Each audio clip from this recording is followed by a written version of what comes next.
Here, survived the ice yesterday, I take it. It's positive. A little bit better out today. Before we get going, I do have a couple of announcements. Yesterday we had to cancel our winter lecture that was going to be given by a young historian named Cody Ish. We will be rescheduling that, and as soon as Cody's schedule aligns with ours, we'll make that publicly available. Also, Matt Atkinson's lecture, the first Saturday of the Winter Lecture Series, I heard was very full. And there are a whole bunch of people that didn't get to see that. We will be offering that lecture again as well. More details forthcoming. So thank you for your forbearance on that account. Moving on to today, however, we are fortunate to have with us as our winter lecturer Dr. Kent Gramm. Kent Gramm is an adjunct professor of English and Civil War era studies at Gettysburg College. A Wisconsin native, Gramm has also taught at colleges in Germany, Illinois, and Indiana. He holds a PhD in creative writing and American literature from the University of Wisconsin, Milwaukee, and has written numerous books, plays, novels, and poetry about Abraham Lincoln, Gettysburg, and the American Civil War, including his book, November, Lincoln's Elegy at Gettysburg, which was nominated for a Pulitzer Prize. A lifelong student of the American Civil War, his most recent work, Gettysburg, the Living and the Dead, will be the subject of our lecture today and is available at the bookstore following the lecture this afternoon, and we are thrilled to be able to welcome Kent Gramm. Please join me.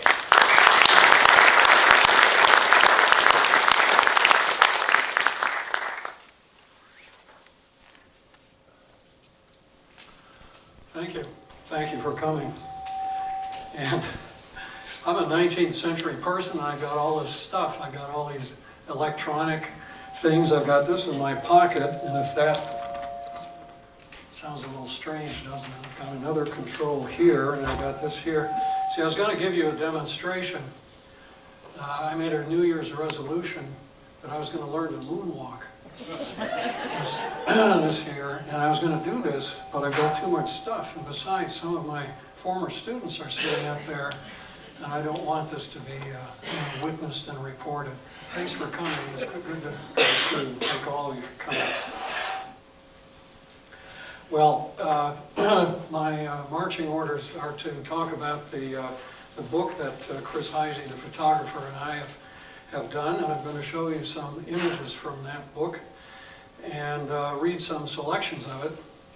But I can't help doing first what the day itself seems to call for.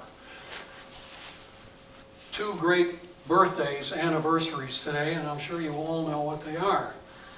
Is anyone here from Virginia? Any Virginians? What is today?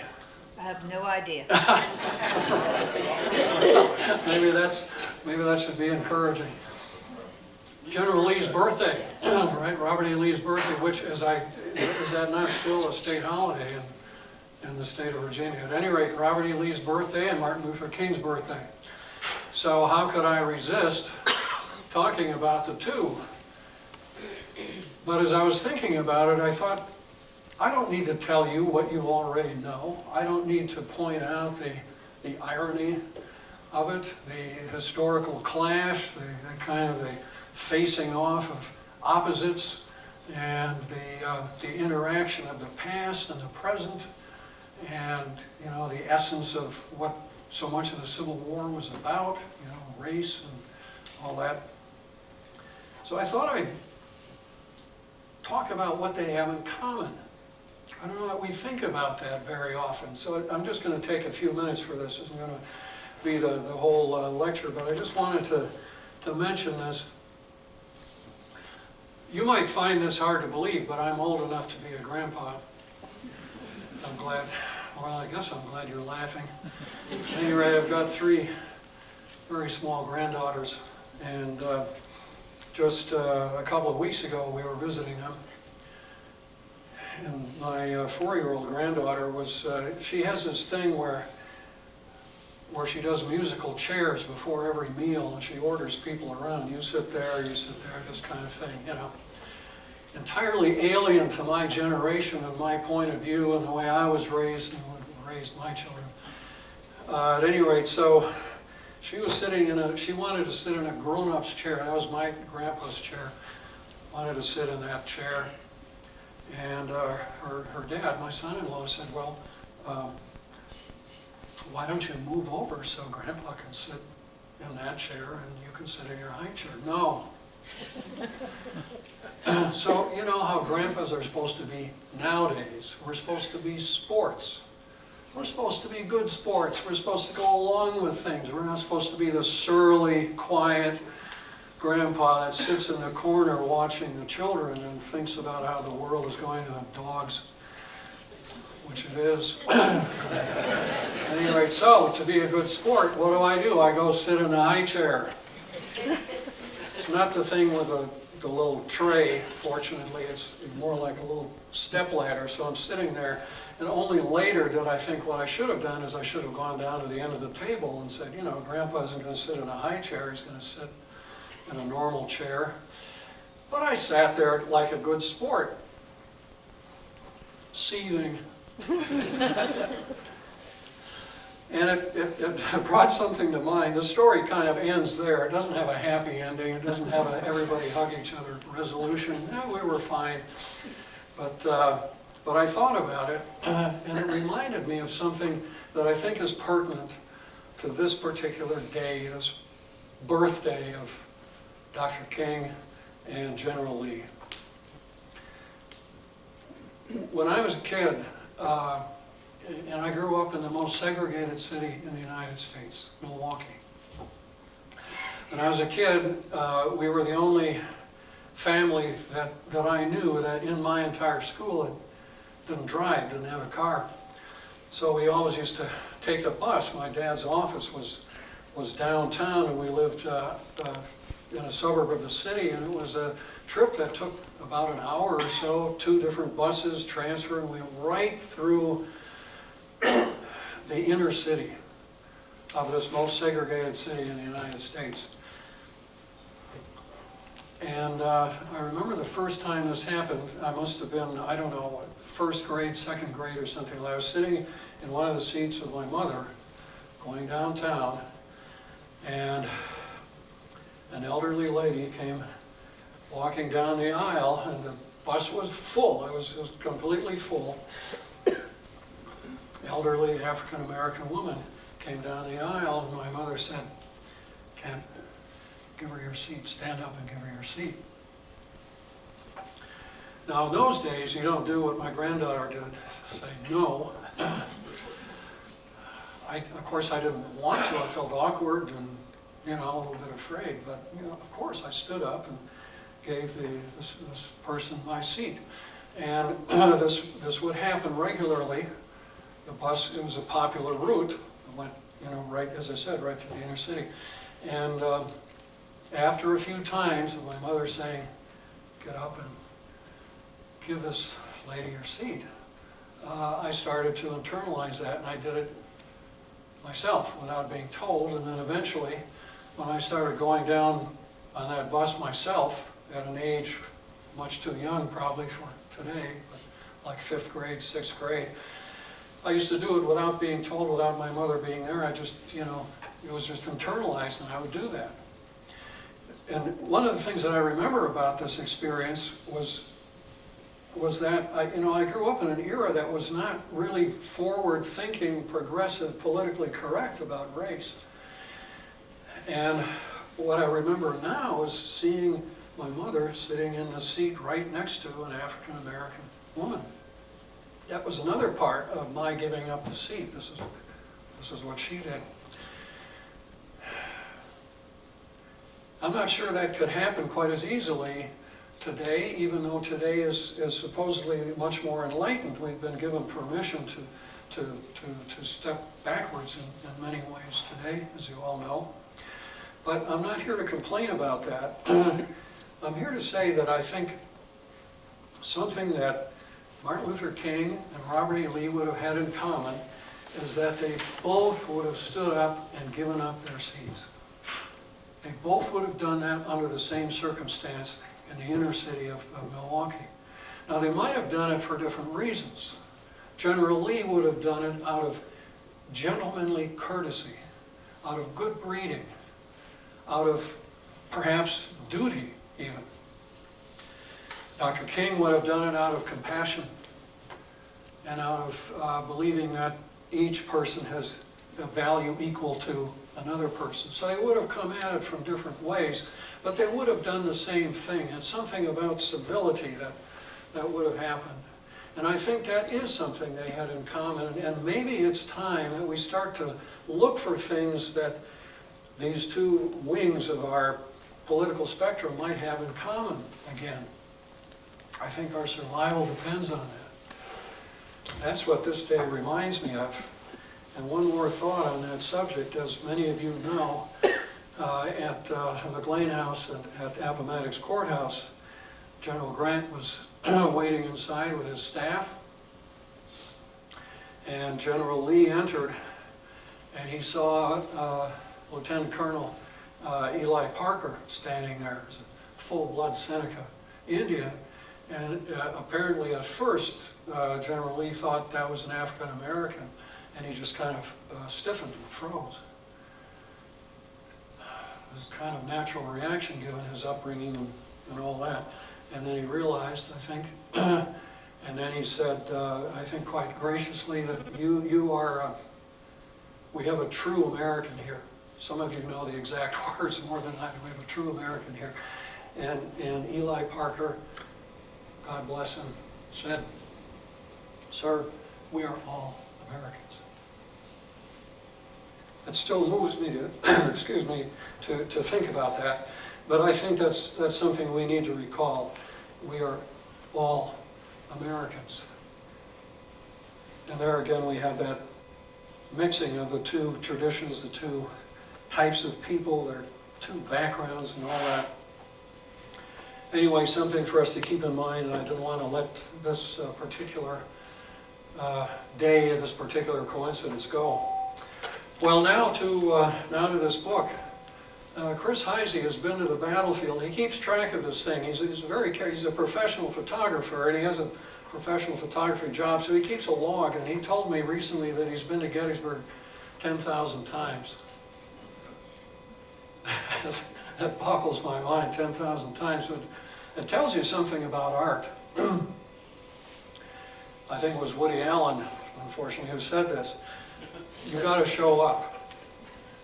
And that's what Chris Heisey does. So to get just the, how am I doing with, are you all hearing me okay? Yeah. Okay. I'm getting a feeling that nobody can hear me because nobody's complaining. I'm glad you can hear, for better or worse. You know, he looks for this isn't just an accident. He looks for the right clouds. He looks for the right lighting, the right time of day, the right time of year. It's all very deliberate, and he has to show up all the time to do it. He does an enormous amount of driving. At any rate, this book, Gettysburg, The Living and the Dead, matches images that he's shot over the years with texts that I've written. And I want to preface my reading of some of these texts and showing you some of his images with a statement from somebody who knew combat and who was not simply a mushy sentimentalist, Colonel Chamberlain.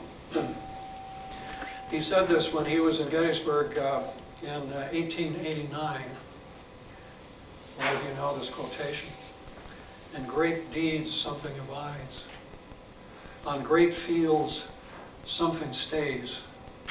Forms change and pass, bodies disappear, but spirits linger to consecrate ground for the vision place of souls.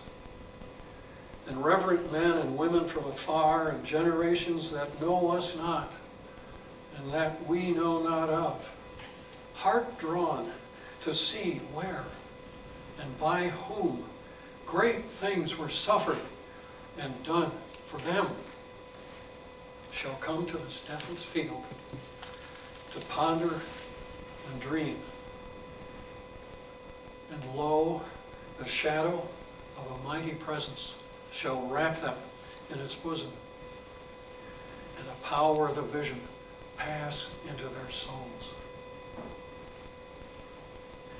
What we've tried to do in this book is to bring that to you in whatever way we can. Now let's see if this gizmo works. I'm going to point it. I hope I don't hit one of you instead. All right. The one image in this book that is not a Heisey photograph but is a historic image is this one. And this forms the prologue to the book. And I should say now that about half of the voices in this book are contemporary or living voices, living people, and half of them are, let's call them, ghostly voices. And we'll say that without having to be literal about it. I'm not saying that I necessarily heard ghosts speaking. I'm just saying that at least as a literary device, these are ghostly voices. And the first one is a photographer who took this photograph in July of 1863. Oh yes, we shifted the body. And yes, we positioned him somewhat, turning his face toward the camera. We found a musket and propped it up against that wall, suggesting a story. Someone's, possibly his. It is conceivable that blood from his ears and nose meant concussion.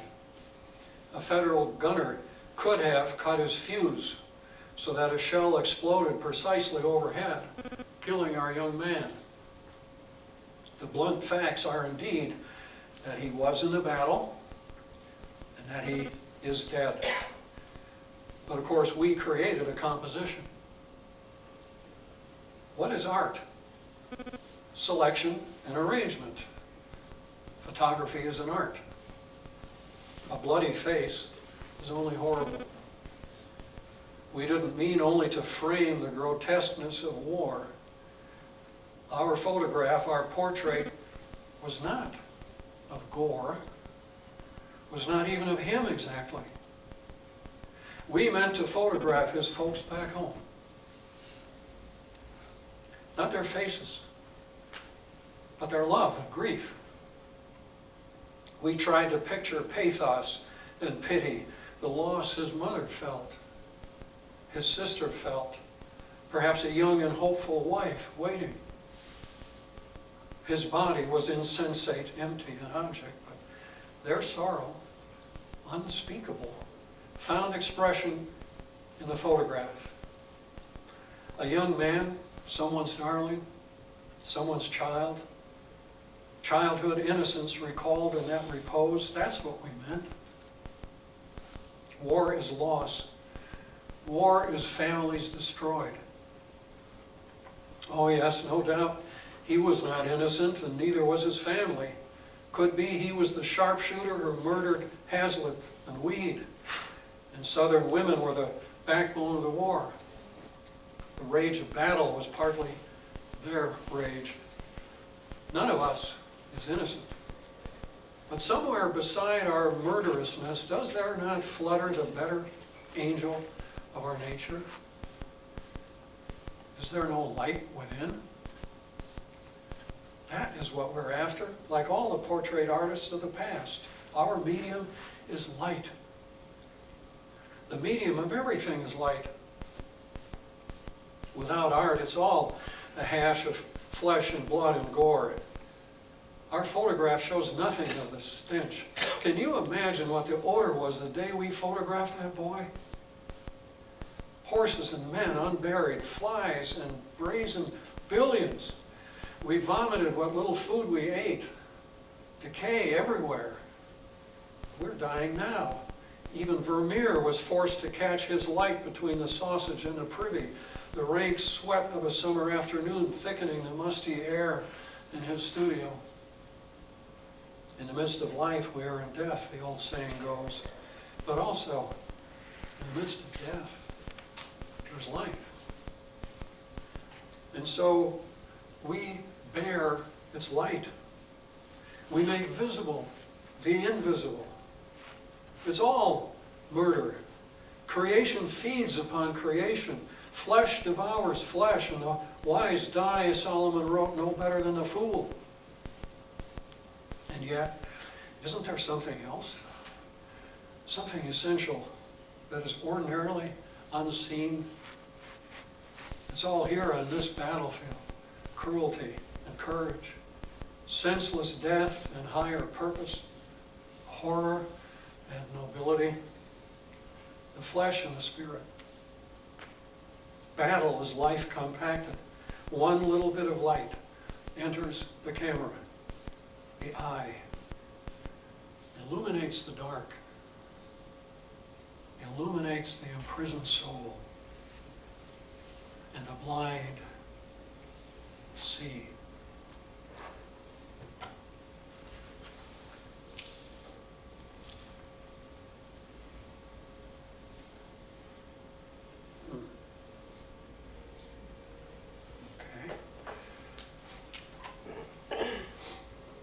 I think I'm going to skip this one for now.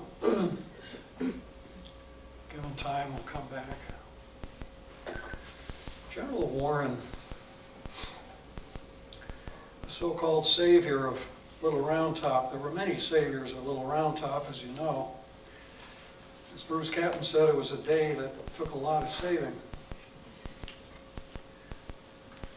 General Warren didn't like what he was seeing. He found it hard, as he said, the following year during that overland campaign.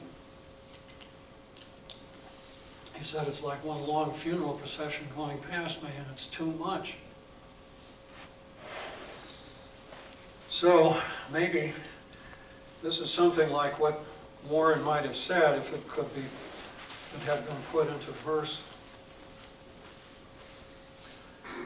He refers to his seeing what he thought might be thousands of Confederates coming around the flank.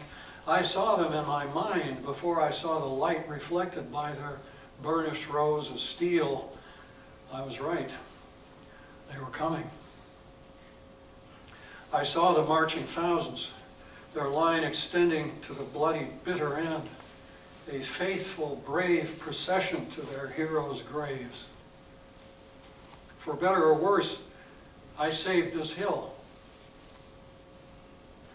And today, a battlefield becomes a vision place of souls by making souls of men, by desolating homes, by feeding the beast meat.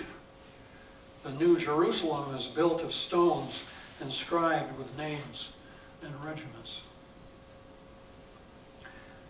But star-spurred lords of war have no patience for saviors. The funeral procession must proceed apace.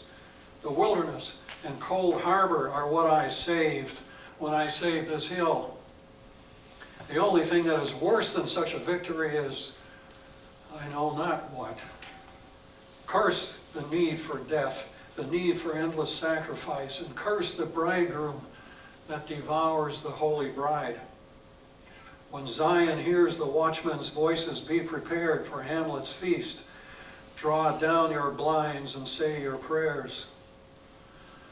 We watchers tell of what we see. Let others judge if what we see is true or if we see too much.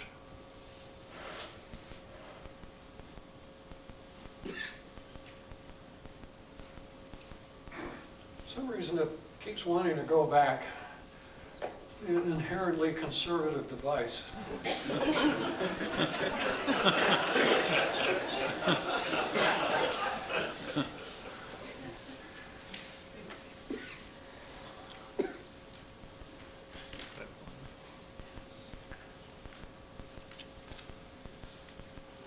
I'm sorry for the delay here. I'm checking the contents because I have a choice of reading two things for this, and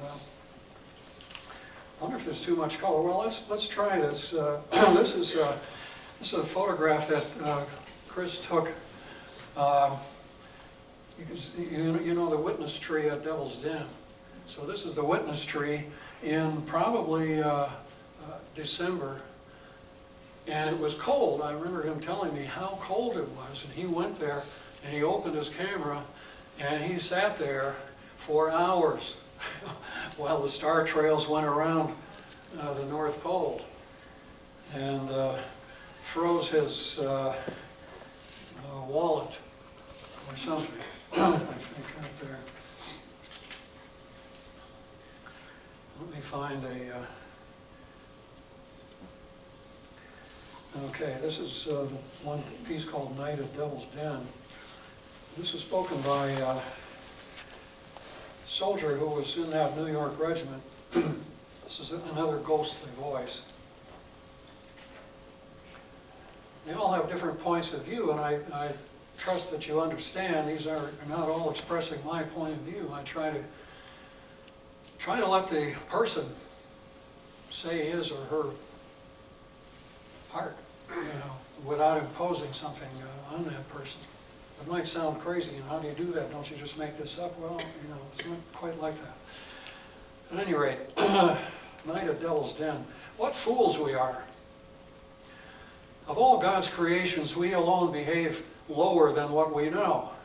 I was in the 124th New York when it charged to save Smith's Battery. Right there. Those guns you see, not 20 yards from where you stand beneath this agonizing witness tree, which on the day I died here was only one of several slender youngsters attempting life among these giant rocks. See how it reaches now with crooked arms, imploring heaven, asking why? A widow on her hard, gnarled knees, racked with painful age, uncomprehendingly reaching toward God with withered arms, dry hands like the last leaves of an unredeemed December.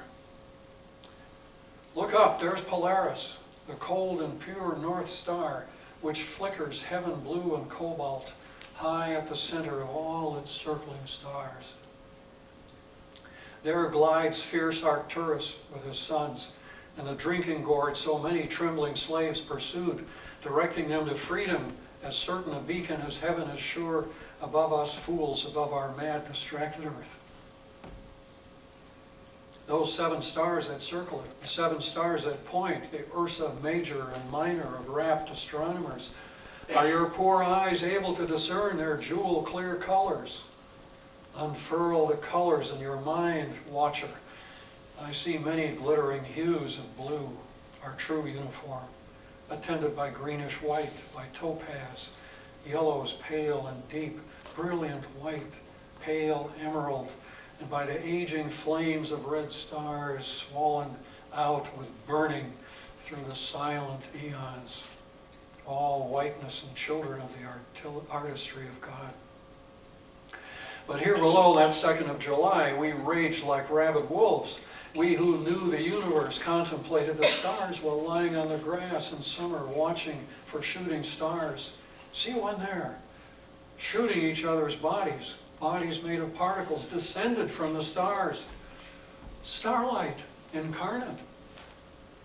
Smith's Battery there. The 4 crews stood close against their hot tubes and shouted huzzahs, shouted, "Give 'em hell," as we swept between the guns and charged down the slope in front, down that triangular field into the faces of Texans and Georgians, coming up like furies, yelling, cursing. A maelstrom of brainless disregard, maniacal, murderous, as if the testaments had never been inspired, as if the seas had ceased to lave the grateful shores, where mountains had disrobed their purple and ground themselves to rubble, as if no man ever loved, or Shakespeare ever wrote, nor Jesus walked with truth and beauty among the lilies of the fields, all shattered in madness. Our Colonel Ellis rode among us, mounted like a jousting knight, sword pointed forward through the smoke toward the rebels' howling throats. I ran beside him. I heard the bullet strike his skull. And in that same instant, I was struck twice in the chest as though kicked by a horse. When I awoke on my back, I saw the stars. They seemed to weave and spin, but as I breathed my last fainting breaths, they resumed their places in a lovely stillness. I felt the moving earth, just as I had felt it on boyhood summer evenings looking up into the starry sky. And though I felt moans and curses, weeping and prayers round about me, many voices, they were distant, their thronging noise dissolving. It's true what the ancients claimed, that if you listen above these confused alarms and crazed babble, where ignorant armies clashed by night, you can hear the stars keep their courses. We sail among them, deeps around us on every side, the warm earth a mothering nurse, though we squall and struggle. And through the stillness above, higher still, a constant timbre, singing sweet and grand, the angel music, beautiful as stars, lovelier than heard music here below, choirs of angels, harmony of stars, pure celestial symphony in emerald, azure, sweet white, cochineal, carmine, crimson, rose carmethine, with the deepest, purest diamond blue, resolving into harmonies of gold and white, melodious, melodious robe of God.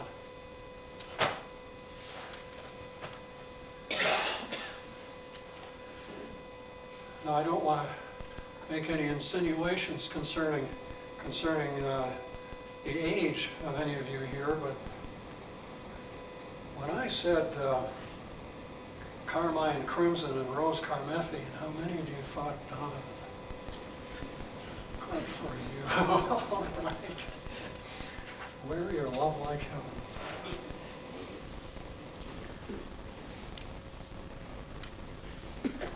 This is a short one called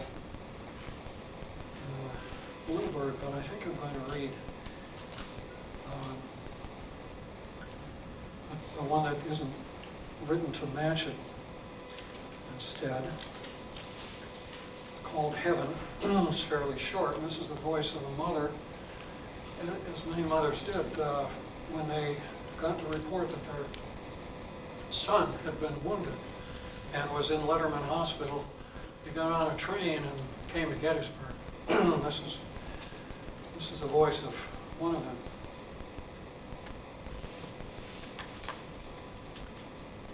If I can spill this bottle all over my book, I'm sure I will. I'll try next time. This is called Heaven. I found him here, my boy, in Letterman, the hospital just east of town, shot through both lungs just after they covered him up. There was nothing I could do for him then. I held the white hand a while, wouldn't you?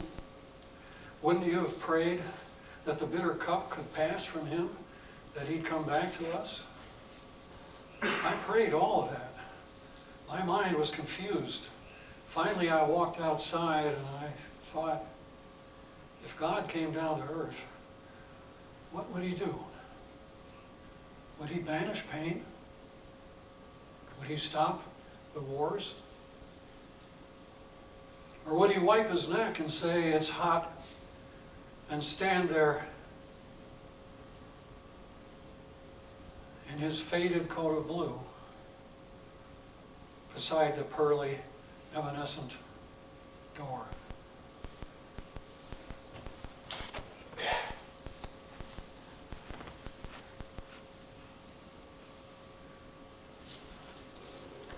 think I'm going to save this one for later.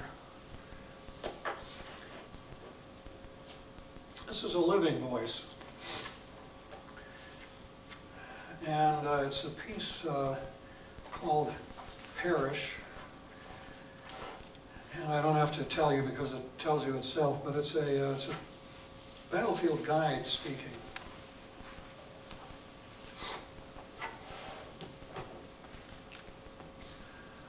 My most embarrassing moment out here, that's an easy one, though I'm not particularly interested in relating what it was. Oh, hell, at my age, what difference does it make? Why not? I'll tell you. It happened just up ahead there, as a matter of fact, by the first Minnesota monument. We're walking that way anyhow. You'd think in 40 plus years of tour guiding, a lot of awful things would have transpired. But in actual fact, there haven't been that many. Oh, sure, I committed my share of factual blunders early on. Fell on my ass a couple of times, things like that. So I'm sure you know enough about the 1st Minnesota. In service since first Bull Run, went in here with 330 men and lost 224, 68%. They were right along there. No other infantry units at hand, and 3 regiments of Wilcox's Alabama Brigade advancing down toward that swale in front of us. Those figures, by the way, are from regimental strengths and losses. The former chief historian here in his book on the 2nd day gives a lower present for duty figure and therefore a higher percentage loss, 82%. Either way, the 1st Minnesota suffered some of the highest casualty rates of any Union regiment during the whole war. It hardly matters to split hairs when 4 out of 5 of your men are shot. General Hancock needs 5 or 10 minutes for reinforcements to plug the center of the Union line. So he points to the flag of Wilcox's lead regiment in a voice everyone can hear.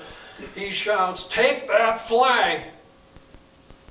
Colonel Colville, one of the few who survived the charge, wrote later that every man in the regiment knew what the order meant. Suicide. But not one soldier hesitated. They fixed bayonets and bought Hancock his time at an enormous cost. Bruce Catton said that July 2nd was a day that took a lot of saving. The 1st Minnesota were some of the saviors. Because of them, government of the people, by the people, for the people shall not perish from the earth, or at least not quite yet. But here I am talking as though I'm doing a tour. Habit, bad habit. My apologies. But I identify with Hancock having to give that order. Sometimes a man's got to do what a man's got to do. And if there ever was a man on this battlefield, it was Winfield Scott Hancock. I taught shop and coached football for 40 years, and I know what it's like to shout orders to young people who don't want to obey them. I can only begin to imagine what force it takes to order men to charge to their death. I think it wasn't that the Minnesotans were more valorous than other soldiers. It was that big man with a thunderous voice standing in his stirrups shouting, "Take that flag!" He must have been something when he issued orders. He made men of those boys. So when I meet this couple at the guide building a few years ago, the first thing I notice is their license plate, Minnesota. They're young people, late 20s, nice looking. He's in jeans and a t-shirt, and she's in jeans and a sleeveless. They're both wearing what we used to call tennies. You know, Keds, back in the 50s. Low-cut canvas shoes, real light and thin. What I notice is what I'd have to call smoothness. I mean of their faces, the way they shook hands with me, the way they walked. Balance, you know, like they were Native Americans. Ramrod straight but not stiff, smooth. They weren't Indians. He was blue-eyed and so was she. Real Minnesotans, I suppose. They're polite, soft-spoken. But what also strikes me is a sense of power. Give this young fellow 20 years in the military, I thought, and when he gives an order, when he says jump, the only question is how high. They're really fit, these two. Powerful, but not like athletes, you know. I played football for 8 years. Hell, that's a story in itself. When I was in the early grades, I took ballet lessons every Saturday for years. When a kid should be watching The Lone Ranger and Sky King at home, I'm at school learning Tendu à terre and Retiré devant. So in the spring of 4th grade, I'm walking home with my ballet slippers under my arm, and a 5th grader asks me, "Are you a boy or a girl?" Not insulting, just curious, you know. So from that particular point in time, I never touched those damn ballet shoes again. And in the fall, I go out for football. It's just flag football, but it's the first step to junior high football. My dad feels good about that. He's finally proud of me. When I get to high school, I tell the freshman coach I'm a defensive end. That's the most aggressive position in football. You blow a guy out of your way, knock him on his can, run over him, and nail the quarterback, stick him good. Hopefully he doesn't get up, but if he does, he's going to remember you. He's going to hear your footsteps whenever he drops back to pass. But you see, I'm not really big enough to play defensive end. All I've got is the anger, the rage, and it's not enough. I never start a game on the freshman team, and I ride the bench for half the JV season. Then one practice, I see an assistant coach talking to the head coach, pointing at me. I think, oh crap, they're pulling me again.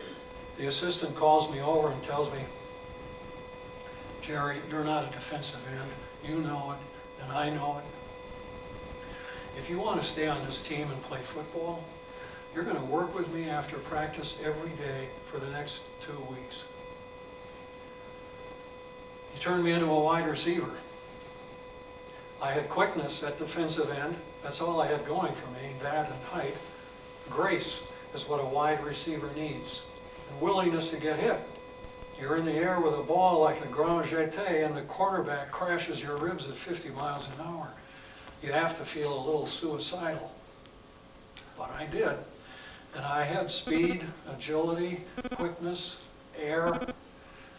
The one thing that prevented me from being a great receiver was poor hands. So I never got that football scholarship and went into the Army instead. When I got out, I learned industrial arts at the community college and spent the next 40 years teaching not very bright kids how to work with their hands. You do get to love the velvet feel of sanded hardwood and the sheen and fragrance of varnish and shellac. And I was a give-em-hell football coach. I was disciplined once for almost taking a kid's head off. He smart-mouthed me while I was holding a football and I shot a perfect spiral at his face. He ducked just enough. I still had the rage. Normally kids didn't mess with me. Anyway, a lot of tourists did embarrassing stuff to me, like insisting we circle up and pray out here in front of some memorial, or bringing a flute to play some Civil War lament, or lugging along a guitar or banjo and wanting me to sing along. But this couple, when we get out of the car here, after I've explained the whole thing, because a young woman, she'd asked me to take them to the first Minnesota, we get out, and then, the way they stand, it gets me. It hits me. They take each other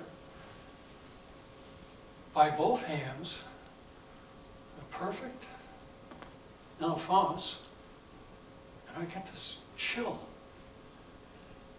Like the Minnesota boys must have felt when they heard the rebel yell coming. And I think, oh shit, not here. But what I feel is something like flight inside, upward.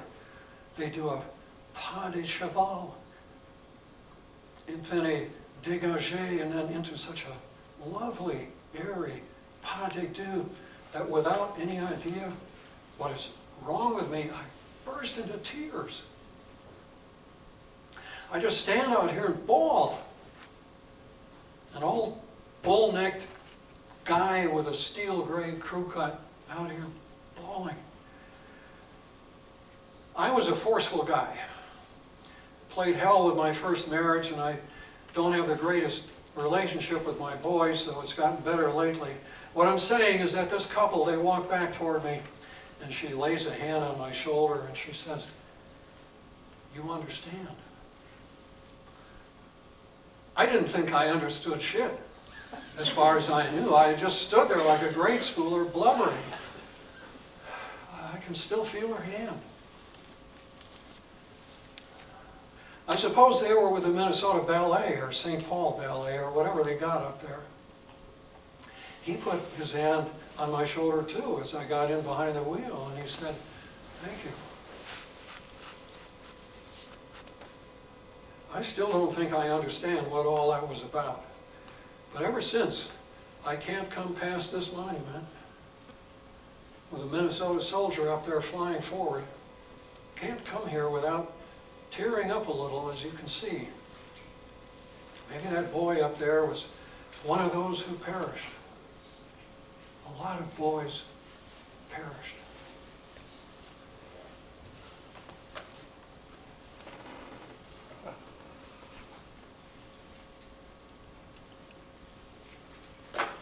Now that is one of the most ingenious photographs I've ever seen. As I say, you've got to show up. He didn't plan this, but he was there for it, and he was watching for it. I'm going to try to make sure I read you the right one.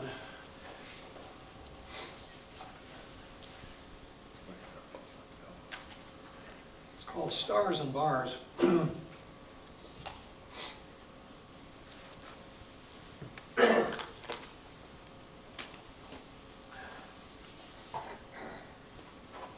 This is a ghostly voice. The whole damn battle was uphill, but that don't matter now. We charged them Wednesday in the woods, uphill against their line. A half a dozen color bearers paid the price, but we skedaddled them for sure. And here on Friday, up we come, up slope to this here line, the further any rebels got, the 26th again. So I say, let's dispense with sorrow. We done pretty good, I'd say. We looked them gunners in the eye, up 10 feet from that wall. They looked us back in disbelief, till pull it, that lieutenant cried, and that was all. But I say, it don't matter now. We done the best that man can do. We whooped and hollered anyhow, and showed them boys in blue what men are made of in the South. And may the good Lord shut my mouth if we weren't brave and true. No, I don't hang my head in shame and mourn what might have been. We won the battle just the same as if we had. The South will rise again. You mark my words, you Yankee line. We ain't done with you all yet. The South might sit and bide its time, but it will not forget. Yes, pull it, that damn Yankee screamed and blew us all to hell. But we'll come back, just wait and see. We'll settle up and serve you well. Someday, 100 years or two, we'll get our rights and property. We ain't done yet, I'm telling you. You'll hear from General Lee. We'll confederate the USA and fly the stars and bars. It's Dixie's land, oh look away, the future's sure, and ours. We'll whoop and holler like before, the South shall rise upon that day. Can't tell who really wins a war, till the future has its say.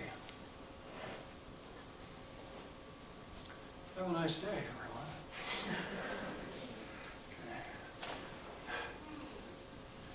This one, I'm not going to read you one here, I just wanted to show you this. He took this on New Year's Day one year, and that's a shadow being cast on the Bryan's barn cemetery.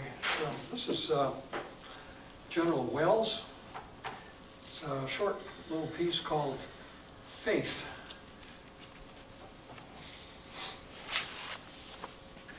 When I looked at this photograph, I thought that just says faith. If I've ever seen a picture of faith, that's it. So it's General Wells speaking. I told my boys, we are the stuff of dreams. We are the muscle of the Republic, the blood and guts of justice. We are the flesh and bone of liberty. My men, we are the army of the free. We are the breath and sinews of the Lord. If blood's required, then it's for us to bleed. We are the grapes of wrath, his terrible swift sword. We are the evidence of things unseen. We are hope's substance, so let them see our faith. For what is faith but hope believed? Up, men, and fight, that right may live. Look ye to the stars and stripes unfurled. The gates of hell shall not prevail. So give them hell, commit the sins that save the world.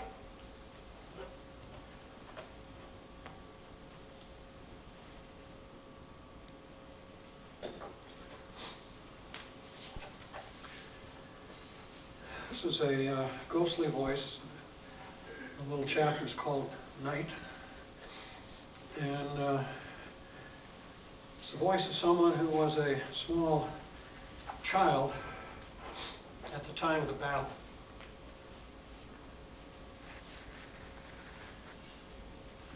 Night. There were no stars. The sky was heavy, and there dropped a little rain from time to time.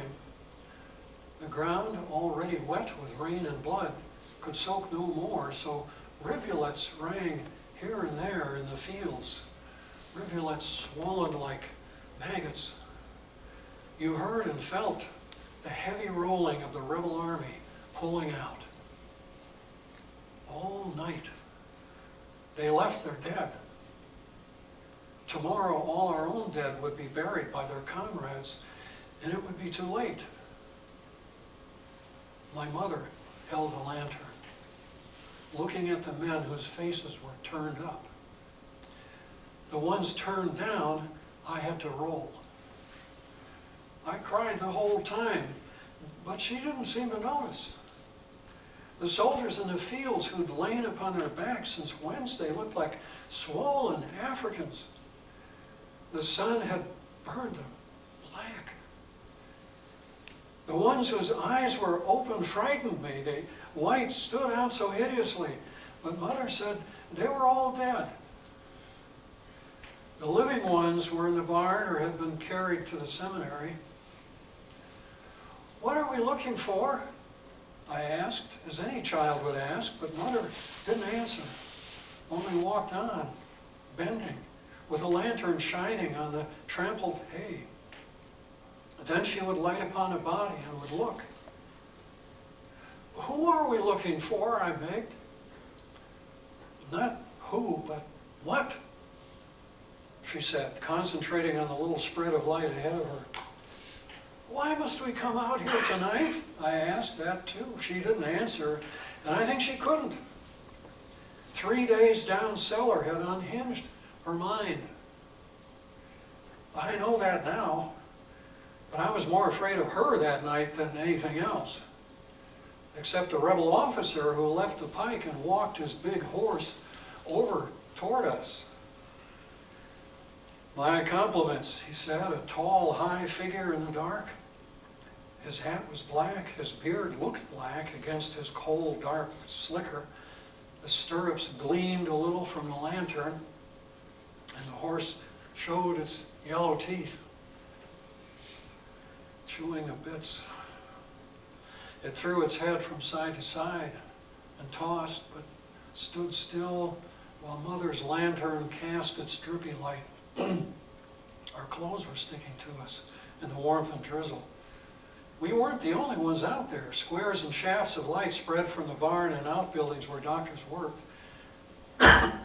Excuse me. Pale shirts of attendants moved slowly like dull moths. They carried barrows out and dumped them, arms and feet and legs, I know, and pails of dark red water.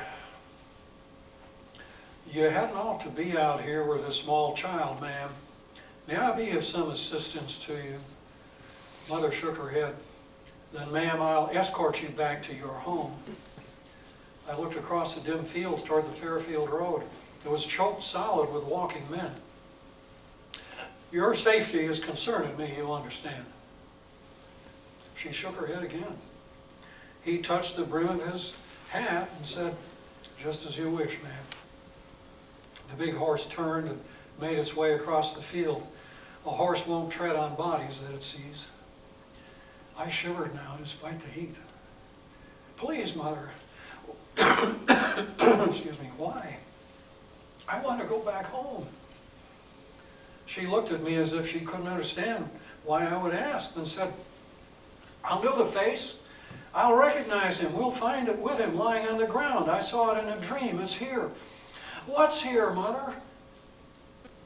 Our Bible that the rebel stole. He has been punished as surely as providence is merciful and just. I weakly said, Mother, my father's small black Bible. It's out here. It's out here somewhere.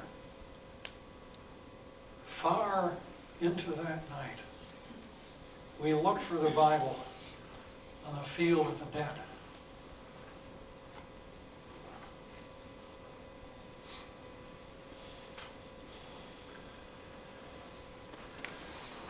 It's a remarkable picture of statue of Abraham Lincoln that's on a college campus in front of the admissions office.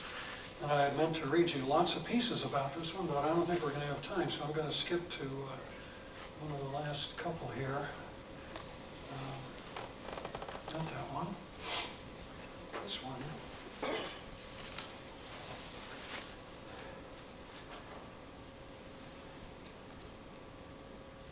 This one is called Major Dunlap's Hat. In case any of you are following along in your Bibles. That was meant as humor. Thank you for smiling at that one. This is a living voice, not a ghostly voice. That's it right there, perfectly preserved. You see the ragged hole where a fragment of shell went in and where his soul went out? A little blood is visible inside, though it's almost black, but I'd rather not unlock the glass case to take it out to show you. Humidity and temperature are controlled. One time a member of his family came in and said she had the right to it. But I said the Major's hat belongs to the public, owned by the nation for which he gave his life. It belongs to the ages. She sued my museum, claiming that we charged admission and were a private for-profit company. We argued that her claim of descent from Major Dunlap was fraudulent because he had no children. Well, the hat is here, as you can see. It's one of our most popular attractions. Actually, we didn't know that Major Dunlap had no children, but the burden of proof was on her, see? And she was no historian.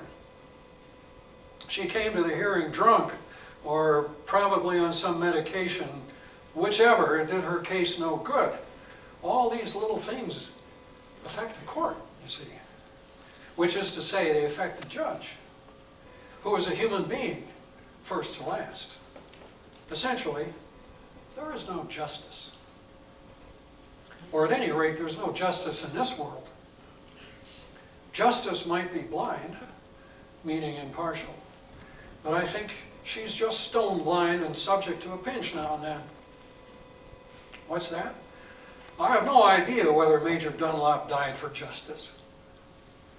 He died for orders, sure enough. For liberty and union, I might say, but not being a New Englander, he most likely didn't die to abolish slavery. Died to prove he was no coward, died for his friends. Pretty safe bet, because that's usually what it comes down to in battle. But as to some abstraction, justice or what have you, one's best not speculating is how I view it. We load on these poor 19th century people a lot of our own ideas, our own hopes and wishes. Yes, I mentioned Major Dunlap's soul. Does that surprise you? Because you think I have none myself? I'll pass on feeling insulted because I think the question is a fair one. I mean, the question you implied, whether we have souls. I sense your assumption is that we do. But I ask you what it is. If Major Dunlap is somewhere now, alive and well, it's not as Major Dunlap. Maybe a luminescent orb. Some eerie floating thing the ghost hunters claim to see. Or he has re-entered earthly life as a plumber in Detroit, or a rickshaw driver in Calcutta, with no thought of Major Charles Dunlap in his head. Who is he then? Maybe he's me. Now that would be justice. But if there's justice, who's holding the scales? And who's putting a thumb on one of the plates? Let's say the major died for justice. For what? Where's the justice for which the major so nobly died? Do we have it? So he died for nothing. If he died for justice, which, if I remember my high school algebra, means justice is nothing. I mean, is a thing in itself. Maybe it's fairness, whatever that is. He died basically for people like me to figure out what justice is. He died, and I'm left holding his hand. What does that mean? Well, it means that he handed the whole ball of wax to me. Justice is what I say it is. I decide. I am we the people. And I'm the judge and jury, not someone else. Not a king or a duke or a dictator. I'm basically corrupt. I'll grant you that. And I'm ignorant. The only person less qualified to govern me is someone else. Die for justice. Well, he died for me. That's what I mean when I say I'm holding his hand. And I'm not letting go.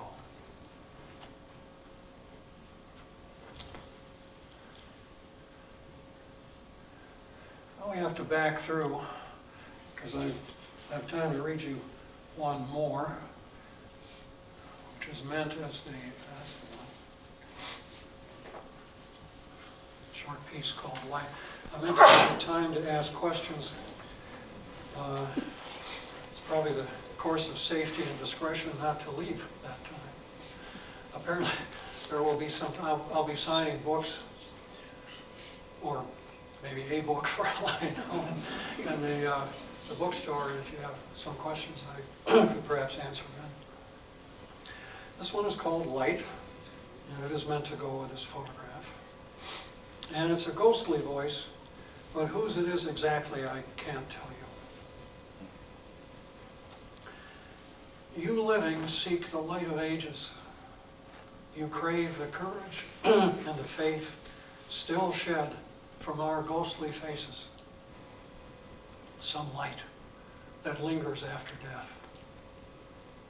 You want to see the mystery we saw, as if we were the prophets and the law. We dead are painted on the urn of time with photographic light. We walk in beauty now.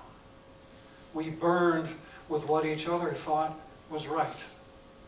For truths our armies thought eternal then. We stand above our passions, marble men, whose light is everywhere you look. Our marching songs, soft pipes still play. Our letters are a living book, illumined by eternal day. Our sacrifice begins again each spring by nature's art, holy in everything, and careful to the smallest death. Don't hallow us. There still remains for you some work to do, to bless. Some flickering day to be saved, a battle to be fought, faith put to test before you find your comfort and your rest. There is a vision to be seen, and there is music to be heard. But there are other newer fields where gleams the terrible swift sword. We fought our fight for you, and now you stand under the one whose light is in your hands. And that's it. Thank you for your attention.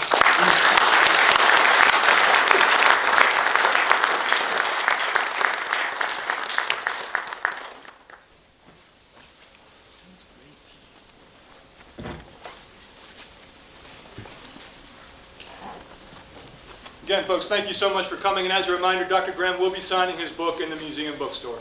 Drive safe. See you next weekend.